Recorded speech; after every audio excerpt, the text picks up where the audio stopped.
Today we're taking a look at an effect from the amazing film which was criminally ignored, this one, the Shimmer, which is that thing that looks like a wall of dish soap. And if you have not seen Annihilation, do that. Do it.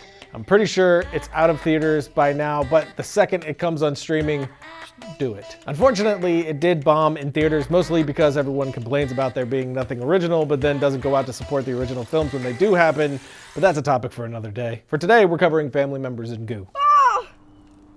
Oh, jeez. First up is to shoot the thing, which I went all locked down on this to have an easier time with VFX, but also to match styles a bit with the film. It just felt right to keep everything nice and locked down. I also shot again with my SLR Magic lenses because I love me some anamorphic images oh so much. This one's great because they're a 1:3:3 times squeeze, which means you can use them on 16:9 images, whereas other anamorphic lenses have a 2 times squeeze that need a 4:3 image. And to de-squeeze it in post, all you do is select your clip, go to modify, then interpret footage, and under pixel aspect ratio, select conform to, and choose 1:3:3 in the dropdown, or whatever you're needing for that footage. We got to get bloopers. But back to the shoot. We had a much cooler location planned for this, but it rained pretty heavily the day before that we actually shot, so the place that we had planned for got completely flooded out. So we just shot across the street from our office and did our best to make the location work for what we were doing. It wasn't perfect, but there you go. Then we had the big goo moment, which we made this out of clear soap and corn syrup, which was unfortunate for Tim and Emily. Sorry. I'm sorry. I'm sorry. All right, ready? It took some trial and error to get it right, but I wanted something that would be thick and nasty, like Lex getting sneezed on by a brachiosaurus. Here.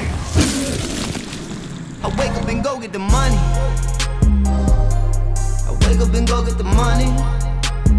But once we got the footage, I put a cut together with music and any repo that I would be adding to get the overall vibe going with it. And in case you haven't heard the term repo before, it's just short for reposition.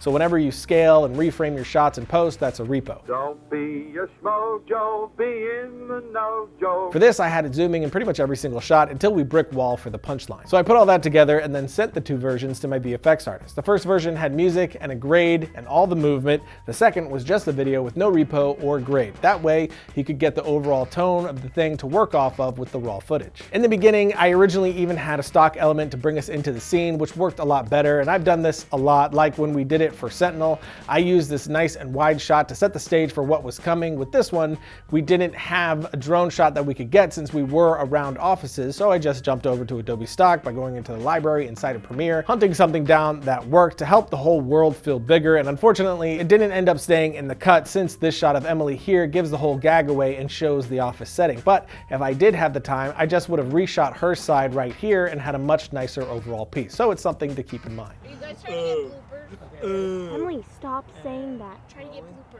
But I digress. My VFX artist for this one is Javert. He's one of the talented people behind the Halo jump video that we put on our channel a while back, and we'll be doing this whole effect right inside of HitFilm. This, of course, is not sponsored by HitFilm. I'm not making any money from them at all. HitFilm is just a really great and cost-effective software. They have a free version that if you're just starting out, you can get, or their pro version, which is not expensive at all when you're ready to upgrade. And I think most people don't realize how powerful this software really is. So you're definitely gonna be seeing a lot more from Javert and HitFilm on this channel. But before we jump into any of that, I'm gonna thank our actual sponsors so we can pay some bills.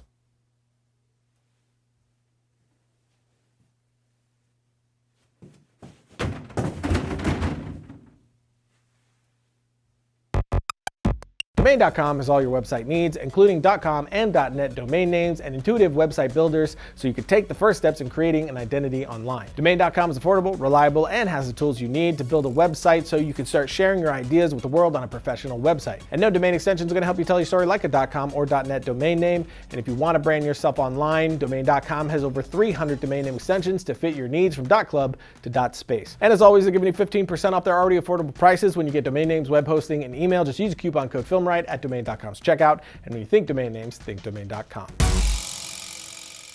Logo. Welcome back. I'm not going to waste any time. Jump right into the VFX with Javert.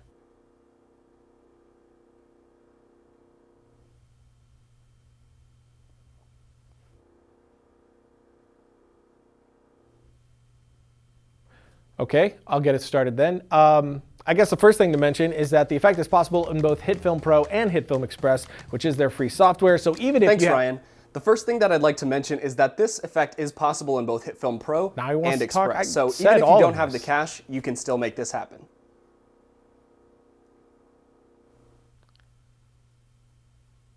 Javert. Javert? Oh, for f***'s sake. Well, the first thing Javert did was... The first thing I did was create the distortion map. This map is what the caustics effect will use. You're doing this on purpose. I'll make a new composite shot and a new plane. Now drop on the fractal noise effect. Then in the controls panel, change the type to wood, then add the polar warp effect. In the drop down here, checkmark reverse. Then I'll decrease the range and adjust the rotation to place the texture where I want it to be in the scene. After that, I'll decrease the end radius to have it stretch past the top of the frame. And now we'll work on making it move. To do that, go back into the fractal noise settings. Under transform, activate keyframes for the position property. Skip to the end of the timeline and change the X or Y value to something in the hundreds. I keyframed the X value, but you can do whatever fits your project. Nice.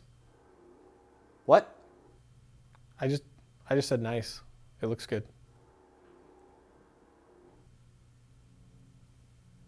And keep in mind that this distortion map is what drives the whole comp. That's a good tip.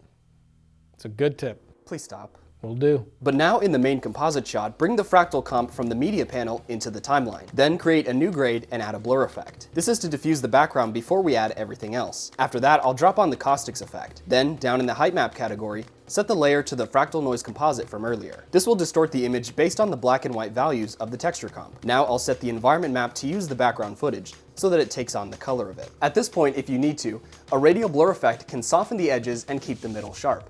Turn it down so that it's more subtle. The next composite shot we're going to make is the colored overlay, which we will save a little bit of time and copy and paste the original fractal noise layer from the other composite into this one. Change the type to fluid, and in the transform settings, scale it down to 50 pixels. Duplicate this fractal noise effect and change the type to colored clouds. Depending on where the colored wall is in your shot, you might need to change the scale to get the appropriate amount of color. I'll go ahead and keyframe the seed property here. This will change the color over time, in addition to having it move. In the appearance section, set the blend to overlay. And now in the main comp, drag in the colored composite shot and set the blend to overlay. Feel free to play around with the blend mode. There are a lot of different types and each one will give you a unique look. Copy and paste the masks from the caustics grade onto this colored one. And finally, to keep in line with the style of the film, I added some anamorphic lens flares to really push that visual. And now we have this.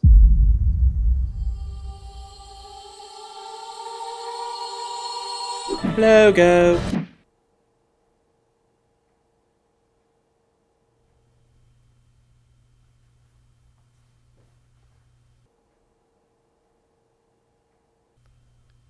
Does that mean you're done?